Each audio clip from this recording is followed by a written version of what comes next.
वक्ता कैसे होनी चाहिए ये बात लिखी हुई है, बड़ा मजेदार बात। व्यास गादी पर जो बैठेंगे वो कैसे होंगे, वो मैं नहीं बोल रहा हूं साहब, भागवत जी में लिखा हुआ है, बड़ा प्यारा श्लोक है। ये क्या है? विरक्तो वैष्णवो विप्रो वेद शास्त्र विशुद्धि कृत दृष्टांत कुशलो धीरो भक्ता कार्योति स्पृहा। वक्ता कैसा होना चाहिए? विरक्त होना चाहिए, वैराग्य। ये वैराग्य क्या होता है? वैराग्य शब्द का मतलब क्या होता है? आपको इसका अर्थ हम निवेदन करते हैं आपके समक्ष। विरक्त वैराग्य किसको कहते हैं वो आपके सामने में हम रखने का प्रयास करते हैं। आप भरपेट भोजन किए हैं, आप भरपेट भोजन किए हैं, और सामने में यदि मिष्ठान रख दिया जाए, मिठाई रख दिया जाए, अब फिर भी मन चला गया कि थोड़ा और खा लेते, जगह है नहीं साहब, आपके पेट में जगह नहीं है, पूरा भरपेट भोजन किए हैं, अब फिर भी मिठाई रख दिया जाए, थोड़ा सा आम रख दिया जाए, अब मन चला जाए, तो ये हुआ विरक्त नहीं हुआ, आपका मन जगह नहीं है, ये वैराग्य नहीं हुआ। किसी भी वस्तु के प्रति, किसी भी व्यक्ति के प्रति आकर्षित न होना, ये है विरक्त। किसी के गाड़ी को देखे अच्छा लग गया, भगवान हमको भी होता, किसी के घर को देखे अच्छा लग गया, भगवान हमको भी होता, किसी के वैभव को देखे भगवान हमको भी होता। कमाना बुरी बात नहीं है, लेकिन आपको देख के आकर्षित हो गए, ये विरक्त नहीं है, ये वैराग्य नहीं है। तो वक्ता को कैसा होना चाहिए? अब आपके पास आए हैं, 7 दिनों तक कथा करेंगे, अब मेरे मन में भावना हो जाए कि मुझे ये चाहिए वो चाहिए, आप दे देंगे अलग बात है, आप क्या खिलाएंगे वो आपके ऊपर में है, लेकिन मेरे मन में हो कि ये खाते वो खाते, ये विरक्त नहीं हुआ साहब, ये लोभी लालची की बात होगी। तो वक्ता को विरक्त होना चाहिए, वैष्णव होना चाहिए। आप विचार करिए, उसके बाद विप्र शब्द लगा हुआ है, विरक्तो वैष्णवो विप्रो। ये विप्र क्या होता है? 3 शब्द है साहब, जो लगभग एक ही पद वालों को सूचित किया जाता है, थोड़ा 19-20 का अंतर होता है। वो 3 शब्द कौन है? द्विज शब्द एक है, विप्र शब्द है, ब्राह्मण शब्द है। ये 3 शब्द ऐसे हैं जो मिलता जुलता है और आसपास में है। द्विज, विप्र, ब्राह्मण। अब आपको हम तीनों समझा देते हैं कि द्विज किसे कहते हैं।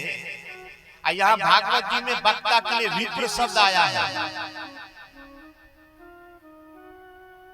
और उसके बाद ब्राह्मण शब्द भी बहुत जगह भागवत जी में ब्राह्मण शब्द आगे आएगा। ये तीनों शब्द जानिए, तीनों शब्द क्या है? आप भी कई लोगों के मुंह से सुनेंगे कि वक्ता ब्राह्मण होना चाहिए। बहुत लोग कहते हैं, आप सुने होंगे कि वक्ता ब्राह्मण होना चाहिए। आपको बताए वो कि ब्राह्मण किसे कहते हैं? अन्ना आप पूछे, बताइए,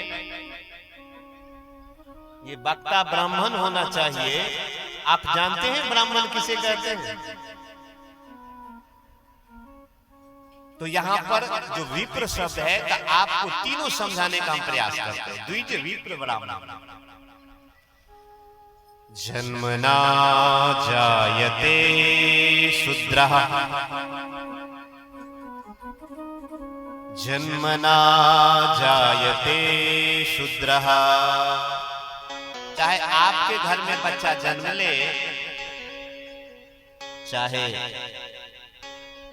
आपके घर में बच्चा जन्म ले या अमेरिका में जन्म ले या चाइना में जन्म ले या फ्रांस यूरोप में जन्म ले, तो कैसा बच्चा होगा? बच्चा जन्म लेता है तो अंग्रेजी में बोलता है, बच्चा जन्म लेता है तो उर्दू बोलता है, बच्चा जन्म लेता है तो मैथिली बोलता है, बच्चा जन्म लेता है तो हिंदी बोलता है। जी नहीं, चाहे आपका बच्चा हो, चाहे मेरा बच्चा हो, चाहे किसी का बच्चा हो, जन्म से सब खाली होता है, एक जैसा होता है। जन्मना जायते शूद्रः, सब शूद्र है।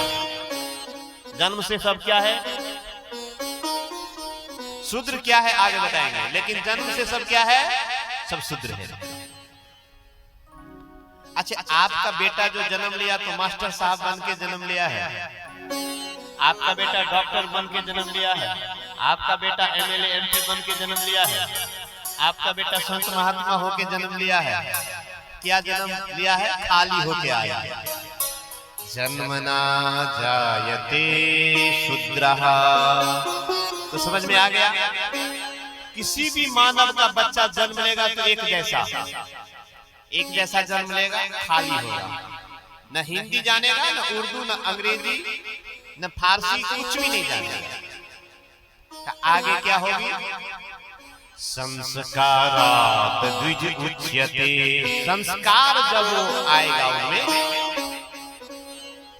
संस्कार धारण करेंगे तो द्विज हो जाएंगे। तो आप बोलिएगा कि संस्कार क्या होता है? तो आप ये हम लोगों के सनातन हिंदू धर्म में 16 संस्कार होता है। सीताराम गाएगा, प्यारे श्री राम जी को मन से लुभाएगा। सीताराम सीताराम, ताली की सेवा। प्यारे श्री राम जी को मन से लुभाएगा। सीताराम सीताराम सीताराम गाएगा, प्यारे श्री राम मन से लुभाएगा। राधे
राधे श्याम गाएगा, प्यारे श्री कृष्ण जी को मन से लुभाएगा। राधे श्याम राधे श्याम राधे श्याम गाएगा, प्यारे श्री कृष्ण जी को मन से लुभाएगा। राधे श्याम राधे श्याम गाएगा, प्यारे श्री कृष्ण जी को मन से लुभाएगा। मन से लुभाएगा, प्यारे श्री कृष्ण जी को मन से लुभाएगा। सीताराम सीताराम सीताराम गाए जा, प्यारे श्री राम जी को मन से गाए जा। सीताराम सीताराम सीताराम गाए जा, प्यारे श्री राम जी को मन से लुभाए जा। प्यारे श्री राम जी को मन से गाए जा, प्यारे श्री राम जी को मन से लुभाएगा। बाके बिहारी लाल की ठीक है। हर हर महादेव। मैया ध्यान दीजिए। संस्कारात द्विजुच्यते। संस्कार क्या होता है? हम लोगों के सनातन हिंदू धर्म में 16 संस्कार है। पहला संस्कार कब है? गर्भाधान संस्कार। गर्भाधान संस्कार पहला। अंतिम संस्कार कौन है? जब हम लोग शमशान जाते हैं, ये अंतिम संस्कार, या उसको अंतिम संस्कार भी बोलते हैं। बोलते हैं कि नहीं? कोई मर जाता है तो कौन संस्कार बोलते हैं? अंतिम संस्कार बोलते कि नहीं बोलते? तो पहला शुरू होता है गर्भाधान से लेके लास्ट में जब कोई शरीर छोड़ता है वो अंतिम संस्कार होता है। और उसी बीच में एक संस्कार है जिसका नाम है उपनयन संस्कार, जो हम लोग दीक्षा ग्रहण करते हैं वो संस्कार। अब पहले सवाल उठता है कि ये होगा किसका? पूरे गांव में ध्वनि विस्तारक यंत्र लगा हुआ है, सब लोग सुन रहे हैं। ये संस्कार किसका होगा? क्या जिसके नाम के आगे में राम लगा हुआ है उसके बेटा का उपनयन संस्कार नहीं हो सकता है? क्या चौपाल के बेटा का उपनयन होगा?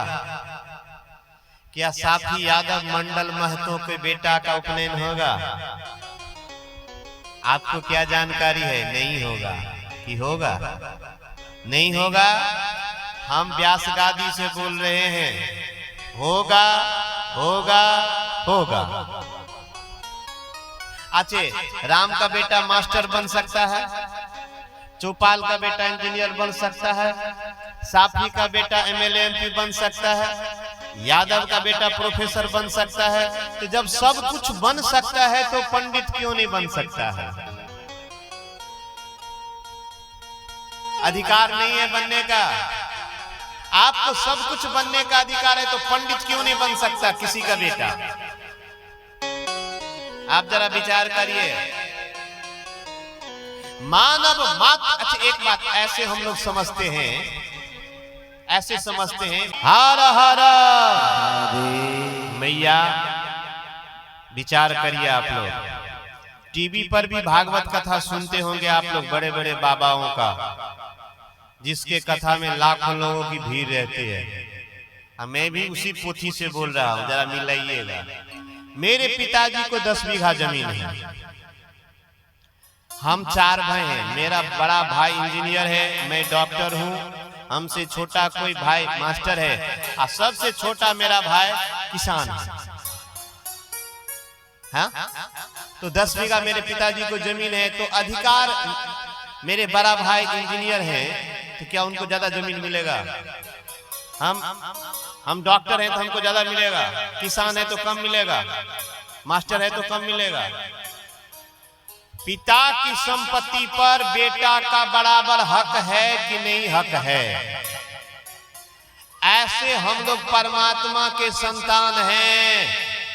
परमात्मा पर अधिकार सबको बराबर है या नहीं है? जरा विचार करिए। परमात्मा के हम माता पिता की सेवा, 4 बेटा है तो चारों बेटा माँ बाप की सेवा कर सकता है कि नहीं? चरण दबा सकता है कि नहीं? कपड़ा वस्त्र दे सकता है कि नहीं दे सकता है? बताइए। ऐसे ही मानव मात्र परम पिता के संतान हैं, तो सबको पूजा करने का अधिकार है, सबको कथा करने का अधिकार है, सबको कीर्तन करने का अधिकार है, सबको अनुष्ठान करने का अधिकार है। लेकिन सीखना पड़ेगा। क्या करना पड़ेगा? एक बात बताइए, अभी ये तबला है, सब बजा सकता है कि नहीं बजा सकता है, लेकिन बजाने के लिए क्या करना पड़ेगा? सीखना पड़ेगा। ऐसे पंडित सब बन सकता है, कथावाचक सब बन सकता है, और यदि कोई महात्मा कहता है कि नहीं बन सकता है तो गलत कह रहा है। सूर्य पर किसका अधिकार है? सूर्य पर किसका अधिकार है? पानी पर किसका अधिकार है? हवा पर किसका अधिकार है? इस पृथ्वी पर किसका अधिकार है? जैसे सबका अधिकार सूर्य पर है, हवा पर सबका अधिकार है, ऐसे भगवान के भक्ति पर, भगवान के कथा पर, भगवान के अनुष्ठान पर सबका अधिकार बराबर बराबर। तो आपके मन में ये हो कि ये राम है, ये चौपाल है, ये साफी है, यादव है, मंडल है, ये कथा नहीं कर सकता, ये गलत बात है। सब कर सकता है। बाके बिहारी लाल की जय। अब आइए, तो ये कौन हुआ? संस्कारात द्विज उच्यते। संस्कार होता है तो द्विज बन जाता है। वेद पाठात भवेद विप्रह। जब जनेऊ संस्कार होता है, दीक्षा आप ले लेते हैं तो आप वेद पढ़ सकते हैं। अब वेद जब पढ़ने लगते हैं, शास्त्र जब पढ़ने लगते हैं तो आप विप्र बन जाते हैं। एक बात बताए, बिना वेद शास्त्र पढ़े को विप्र कैसे कहेंगे? आप बताइए। उसके बाद कहा गया ब्रह्म जानाति ब्राह्मणः। जो ब्रह्म को जान जाएंगे उसको ब्राह्मण कहेंगे। जो भगवान को प्राप्त कर लेंगे उसको ब्राह्मण कहेंगे। शास्त्र का ये कहना है। हमारे समाज में ये बात है, किसको ब्राह्मण कहते हैं? जरा विचार करिए। एक टीवी पर बाबा लोग ये बात बोलते हैं, झा मिश्रा मतलब ब्राह्मण होता है। कहीं नहीं लिखा हुआ है। हम लोगों के दिमाग में क्या है? जिसके नाम के आगे में झा लगा रहेगा वो ब्राह्मण हो जाएगा, जिसके नाम के आगे में मिश्रा लगा रहेगा ब्राह्मण हो जाएगा। हम 7 दिन तक हैं, हमको दिखा दीजिएगा, हम सीखेंगे आपसे। और नहीं तो समाज को भ्रमित मत करिए। ये बाबा लोग जो टीवी पर भी आते हैं, उसमें से कुछ बाबा को छोड़ के वो भी हम लोगों के माथा में ये प्रवेश करा दिए है कि झा मिश्रा मतलब ब्राह्मण होता है। ना ना ना, गलत गलत गलत बात। आपको हम भागवत में दिखाएंगे, आगे आएगा, प्रसंग आएगा। ब्राह्मण जन्म से नहीं होता है, बनना पड़ता है। ब्रह्म को जो जान गया। एक बात बताइए, कबीर साहब, उसको क्या कहिएगा? कबीर साहब ब्रह्म को जान गए, क्या कहिएगा? सबरी जो भीलनी जात के भीलनी थी, जिसको मुसर कहते हैं, वो भगवान के हाथ, अपने हाथ का जूठा बैर खिलाए हैं भगवान को, उसको क्या कहिएगा? विचार करिए। जो भगवान को प्राप्त कर लिए वो सबसे बड़ा होगा, चाहे किसी भी कुल में जन्म लिया हो, किसी भी खानदान में जन्म लिया हो। संस्कार हो गया तो बड़ा हो गया। तो ये जो कथावाचक होना चाहिए तो विप्र होना चाहिए। विप्र माने क्या? वेद पाठात भवेद विप्रः। वेद को जो पढ़ने वाला होगा, शास्त्र को जो पढ़ने वाला होगा, जिसका आचरण शुद्ध होगा, वो कथावाचक बन सकता है, चाहे कोई भी मानव हो। दृष्टांत कुशलो धीरो वक्ता कार्योति निष्पृहा। नाना प्रकार के दृष्टांत दे, उदाहरण दे के श्रोताओं को समझाए। ऐसे वक्ता को, ऐसे विष्णु भक्त ब्राह्मण को वक्ता बनाइए। बाके बिहारी लाल की